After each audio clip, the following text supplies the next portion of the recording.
회심이라는 말은 이제 완전히 마음이 돌변한 사태를 얘기하죠.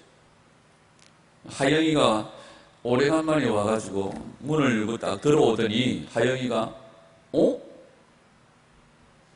뭔가 달라졌네? 이러더라고요.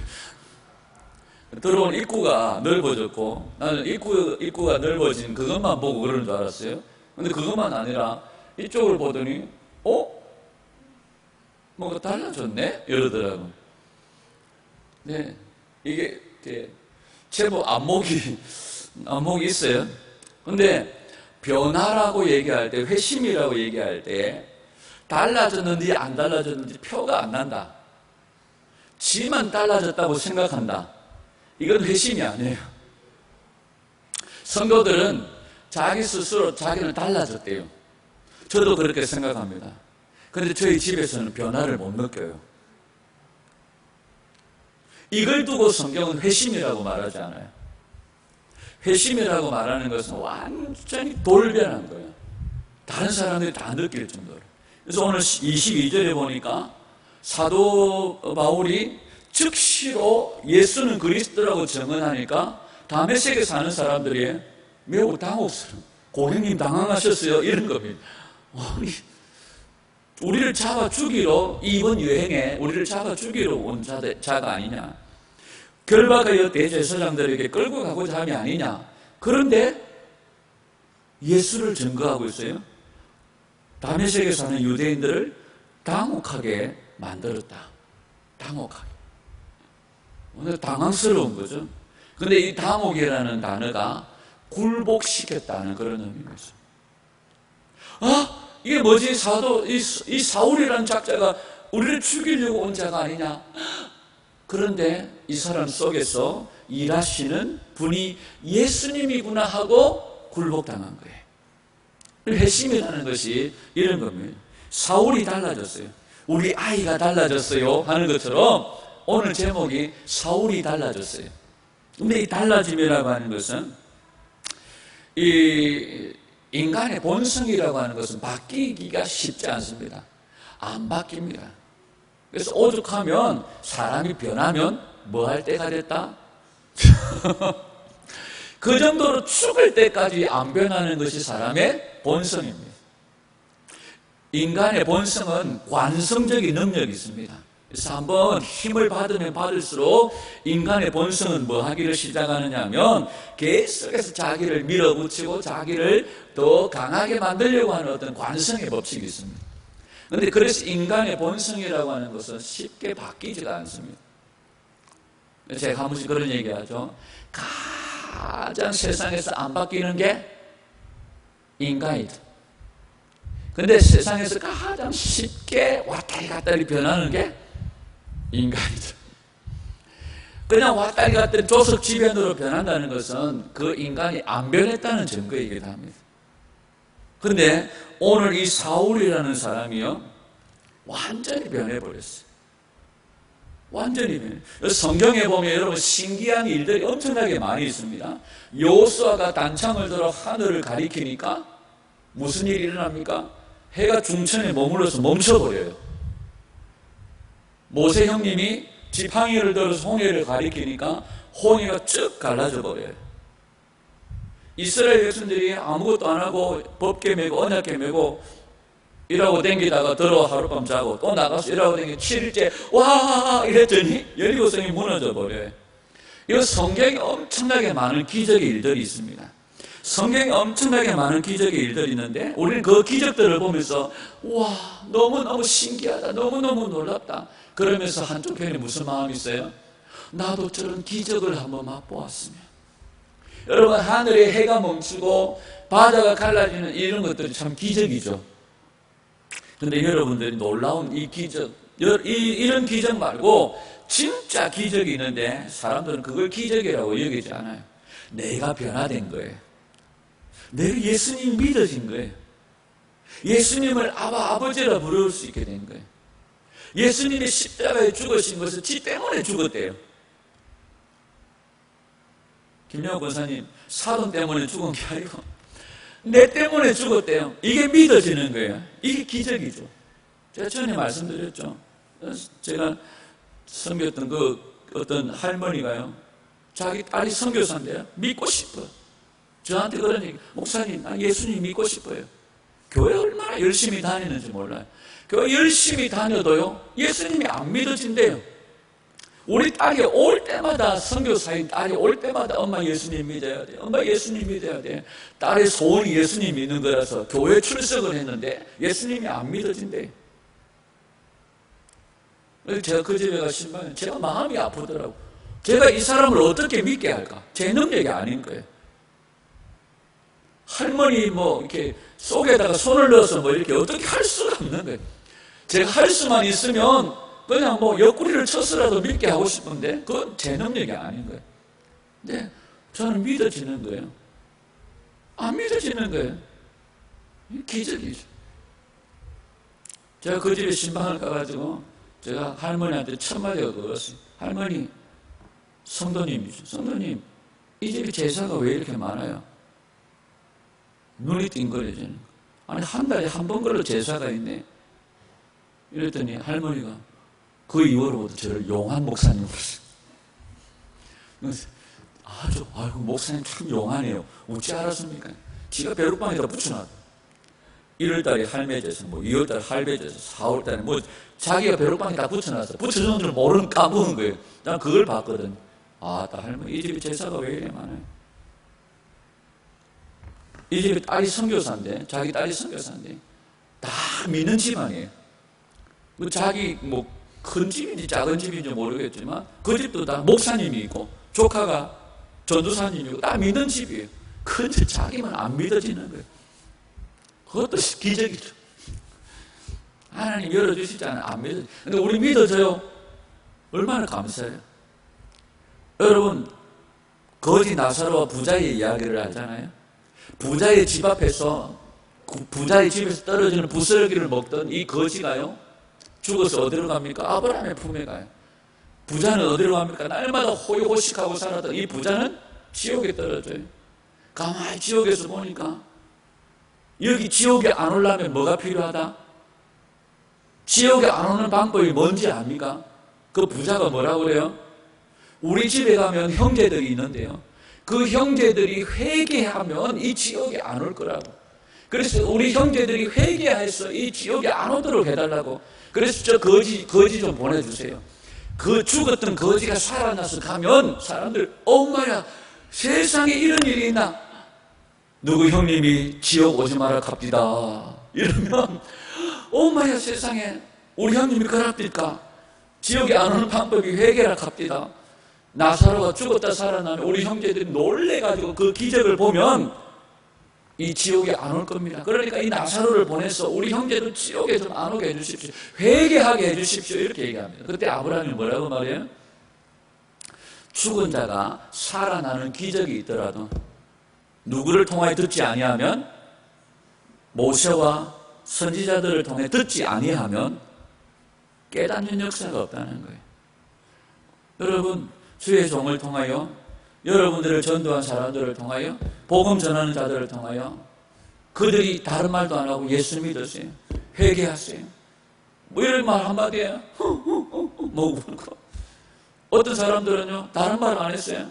자기 마누라 태워주러 교회 왔다가 생전 교회 한번 들어가자 하면 안 들어가고 앞에만 딱 내려주고 가버리고 그런 사람 여러 번 봤거든요.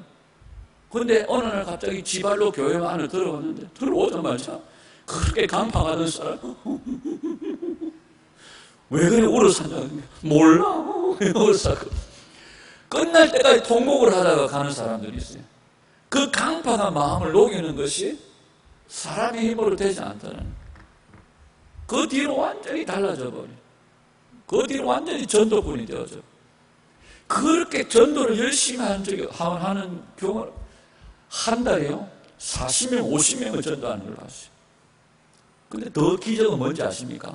그렇게 열심히 전도하고 정말 주님께서 주님을 자기를 만나주신 주님의 은혜에 감사해가지고 만나는 사람들에게 예수님을 전하고 그렇게 뜨겁게 열정적으로 살던 그 사람이에요. 요새 또 신앙생활 안 한다는 게 기적이. 왜 안 합니까? 아마 목사 꼴 보기 싫어하고. 왜 요즘 교회 안 나가냐? 바빠서 못 나가냐? 이것도 기적이에요. 여러분, 끝까지 견디는 자는 구원을 얻습니다.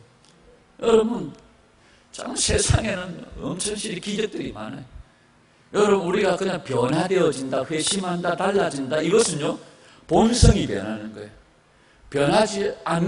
변할 수 없는 인간의 본성이 변하는 거죠. 오늘 이 사울이라는 양반을 한번 보십시오.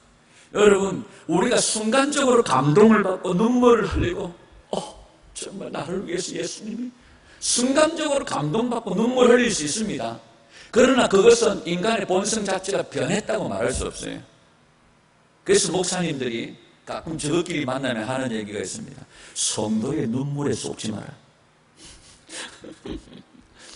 성도들의 눈물에 쏟지 마라. 한 번 눈물 흘리고 한 번 감동을 받고 막 죽겠다고 벌떡벌떡 뛰면서 찬송을 부르고 하죠.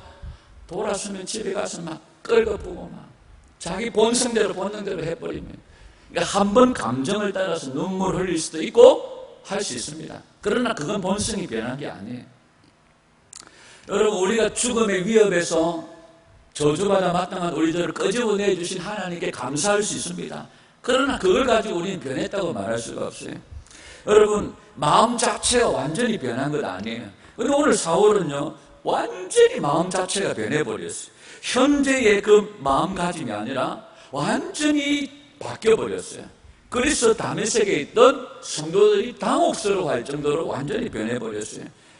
여러분, 조그마한 어떤 계기가 있어가지고 감동을 받고 조그마한 어떤 즐거움에 눈물을 흘리지만, 그런 사람들은요 어떤 문제가 만나면 또 변해버려요. 또 달라져버려요.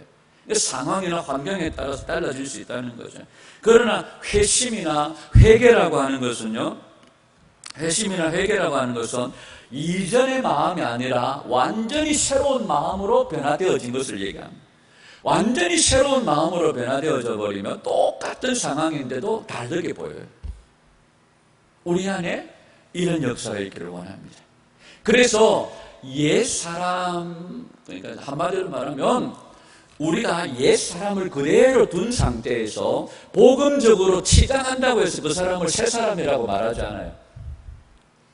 옛사람이 그대로 있는 상태에서 어떤 감동적인 설교를 듣고 감동적인 어떤 예배를 통하여 눈물을 흘린다고 해서 그 사람을 새사람이라고 말하지 않아요. 성경은 옛사람이 죽는 것을 전제로 하고 우리가 새사람을 입었다고 말하는 거죠. 그래서 고린도 후서에 보면 뭐라고 말합니까?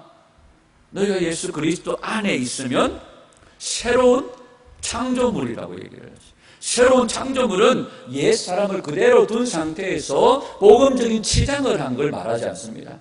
완전히 옛사람이 죽어진 걸 말해요. 옛사람이 죽고 새사람을 입은 것을 우리는 뭐라고 말해요? 거듭남이라고 얘기를 해요. 오늘날 많은 사람들이 옛사람이 그대로 살아있는 상태에다가 복음적인 치장만 하는 거예요. 가끔씩 눈물도 흘리고 가끔씩 감동도 받아요. 그런데 여전히 옛사람이 그대로 살아있어요. 이걸 회심이라고 말하잖아요. 거듭남은, 회심은 옛사람이 죽는 것을 이야기합니다. 그런데 이 옛사람이 죽고 새사람을 입는 이 거듭남에는 인간의 능력 밖이에요. 인간의 한계 밖이에요. 자, 성경을 한번 봅니다. 요한복음 3장 5절 시작. 예수께서 대답하시되 진실로 진실로 내게 이르노니 사람이 물과 성령으로 나지 아니하면 하나님의 나라에 들어갈 수가 없느니라. 인간의 거듭남이라고 하는 것은 누구의 능력입니까? 성령의 능력이 아니고서는 인간의 거듭남이라고 하는 것은 불가능하다는 거예요. 여러분, 우리가 주변 사람들에게 아무리 애걸복걸 해봤자 우리가 거듭난다고 하는 것은 하나님께로부터 주어지는 은혜입니다. 예수님께서 주시는 은혜인 줄 믿습니다. 그러니까 이 거듭남이 없이는 어디에 들어갈 수 없다? 하나님의 나라에 들어갈 수 없다. 나는 막 예수 안 믿어도 돼. 우리 마누라 다리 붙잡고 올라가면 돼. 이럴 수가 없습니다. 애걸복걸 나도 들라주이소 아무리 애걸복걸해도 들어갈 수가 없습니다. 여러분, 인간이 해내지 못한다는 거예요, 이 거듭남. 그런데 옛 사람이 죽고 새 사람으로 거듭남에 있어서 그 중간에 누군가 역할이 있어요. 뭡니까? 예수 그리스도의 속량꽃 제사함, 구속의 은혜죠. 그 구속의 은혜를 입은 자들이 새 사람을 입는 겁니다. 여러분, 인간이 해내지 못한다. 인간의 능력으로는 이 하나님의 나라에 들어갈 수가 없다. 인간의 힘으로는 안 된다. 여러분, 우리가 옛 마음을 가지고 있을 때는, 옛 사람을 입고 있을 때는 우리가 어떤 생각이 들어있느냐 하면 인간의 힘으로는 안 되는 것이 없다. 우리가 마음 먹기만 하면 모든 것이 가능하다. 이게 지금 현재 미국에서 한국으로 수출되어진 미국 복음이에요. 저도 한때 그걸 믿고요, 연습을 해봤어요. 한국에 아주 강타한 책이 뭐냐면 긍정의 힘이라는 책입니다. 그 긍정의 힘에 보면 조엘 오스틴이 이런 얘기를 해놨어요. 자기 가족들과 함께 차를 타고 주차장으로 이제 마트, 대형 마트를 들어갔는데 차들이 꽉 차 있는 거예요. 그 가운데 자기 스스로 하나님이 나를 위해 주차 공간을 마련해 주셨어요. 난 믿어 하면서 긍정적인 마음으로 꽉 차 있어서 완전 주차에 빈 공간이 없어요. 그러나 하나님이 나에게 주셨을 거예요. 주셨어. 긍정적인 마음으로 한 바퀴를 딱 도는데 거기에 주차 공간이 있더라는 거예요. 그래서 거기서 나온 게 뭐예요? 인간이 마음 먹으면, 내가 긍정적으로 내가 생각하고 마음 먹으면 안 되는 게 없다. 이 긍정이. 자, 옛 사람이 그대로 있는 상태에서 인간은 이런 고백을 합니다. 내가 마음 먹으면 안 되는 게 없어. 그런데 우리가 새 마음으로 바뀌어져 버리면 어떤 고백을 합니까? 인간의 힘으로는 되는 게 없구나.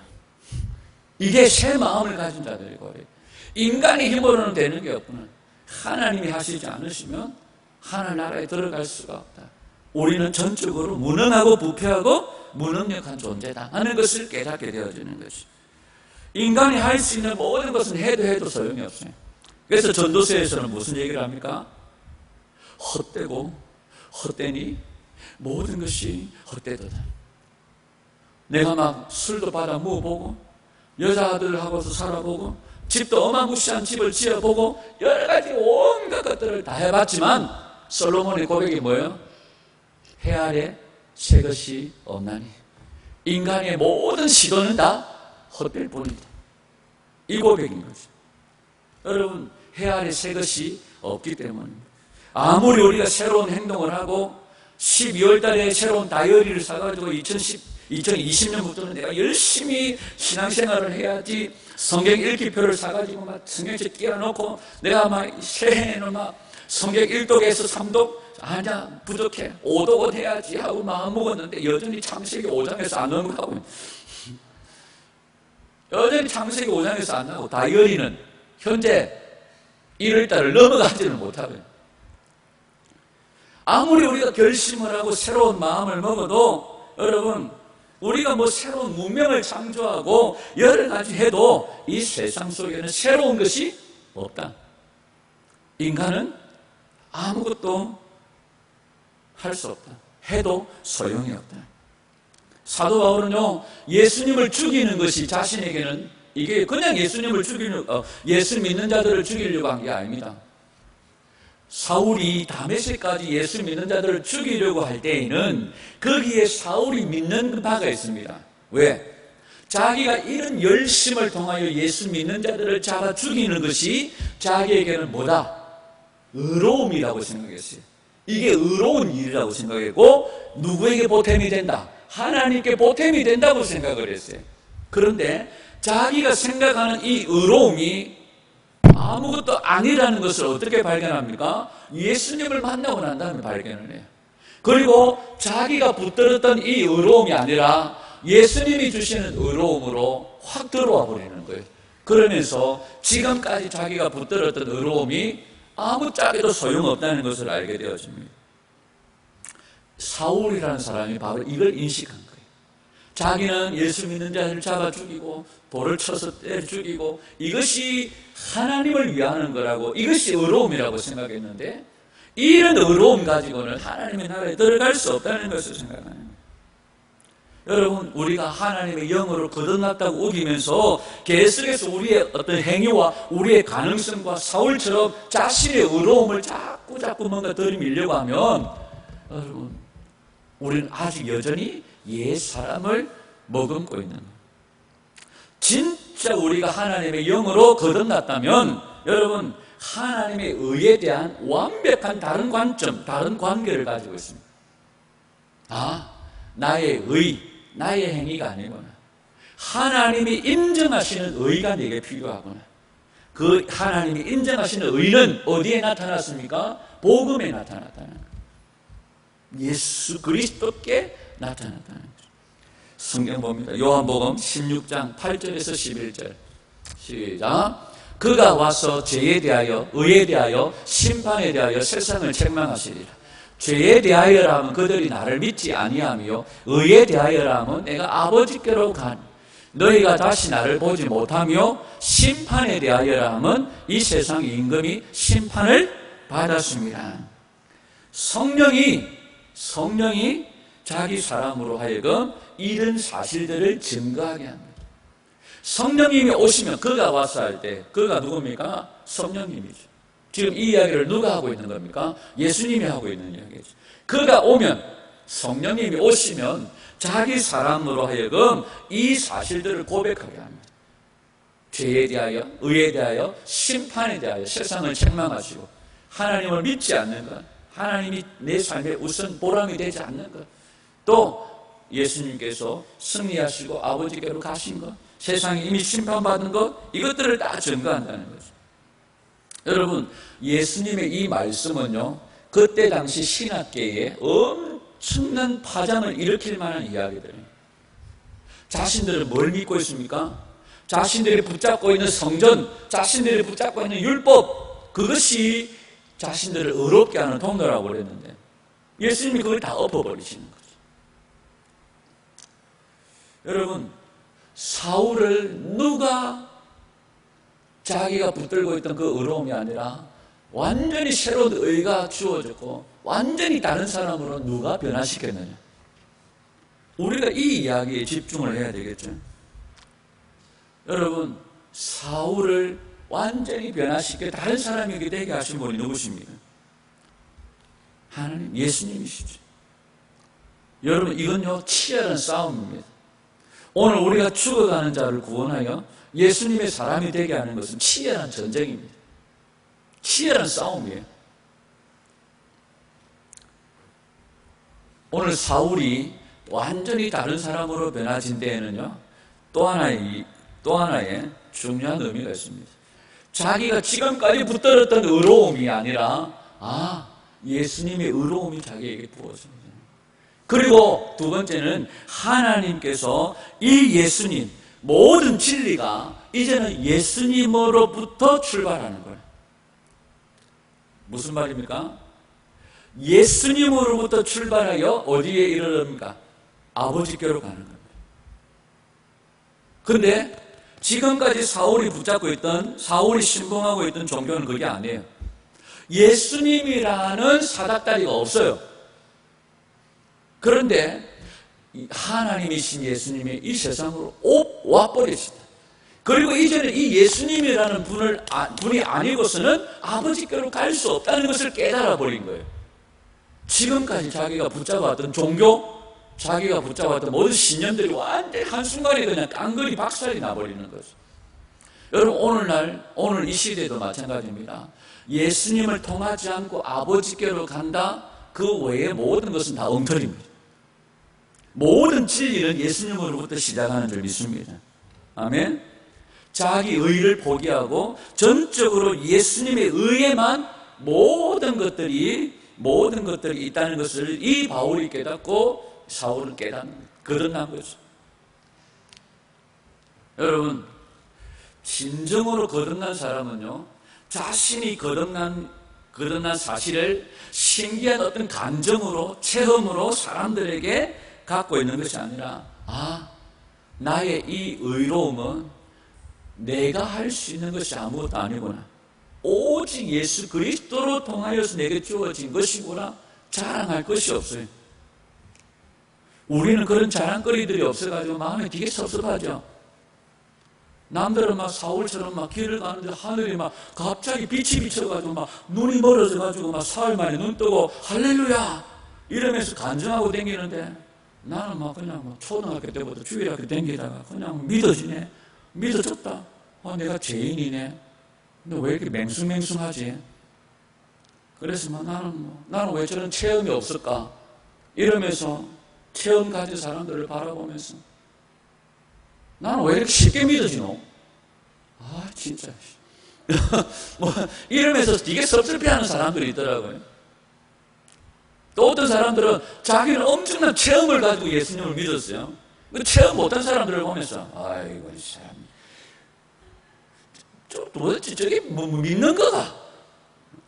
믿으면 그래도 뭔가 막 번쩍번쩍하고 막 갑자기 막 그래도 최소한 눈물이 확 쏟아지거나 이런 체험 정도는 있어야지 하면서 그런 체험 없는 사람들을 보면서 에이구 싱거워 뭐 이런 사람들이 있어요. 그래서 신기한 기적과 체험, 내가 느끼는 감정 이게 중요한 게 아니에요.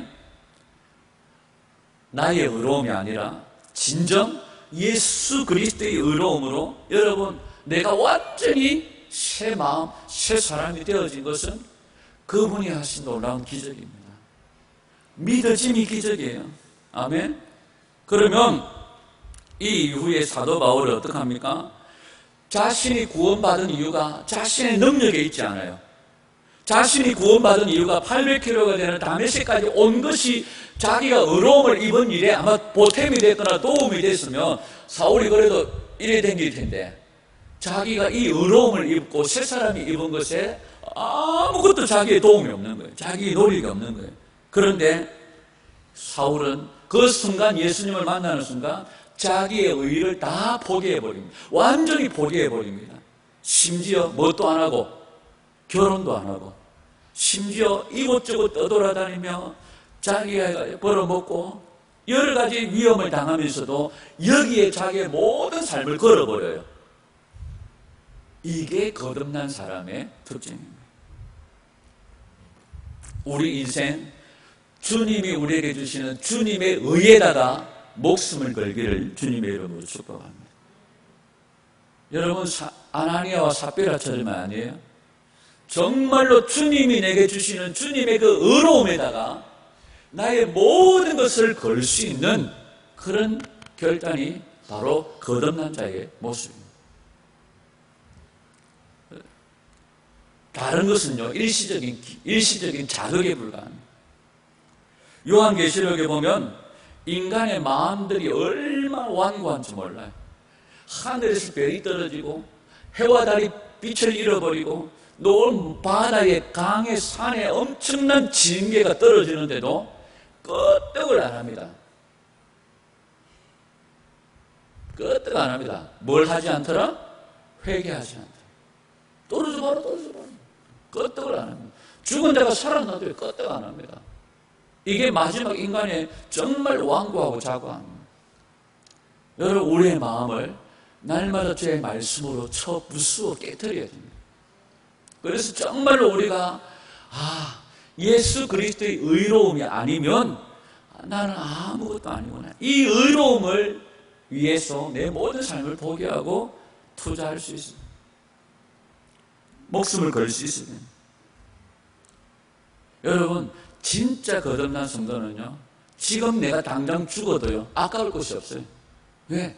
예수 그리스도의 의로움이 내게 부어져 내가 예수 그리스도로 말미암아 이 의로움의 은총을 입었기 때문에 감사할 수 있는 거예요. 롯의 처처럼 예수님이 지금 당장 오시면 아까울 게 너무 많아서 자꾸 돌아보는 이건 뭐예요?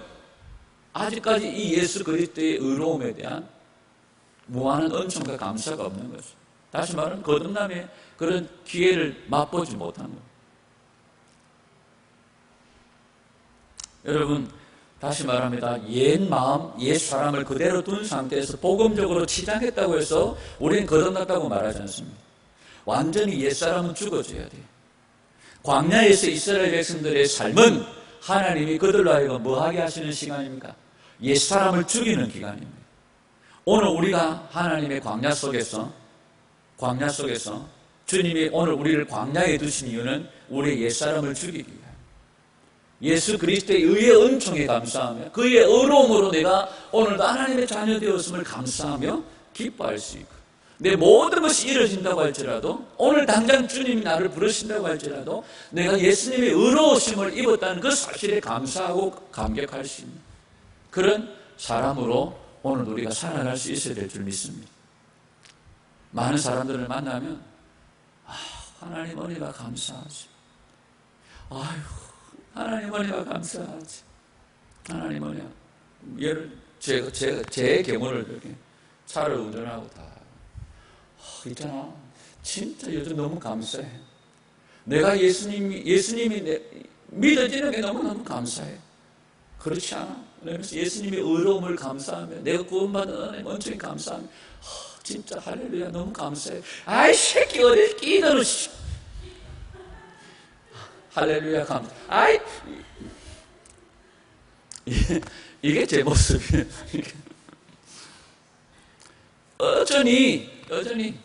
여전히 죽지 않은 옛 모양의 모습들이 그대로 여전히 살아요.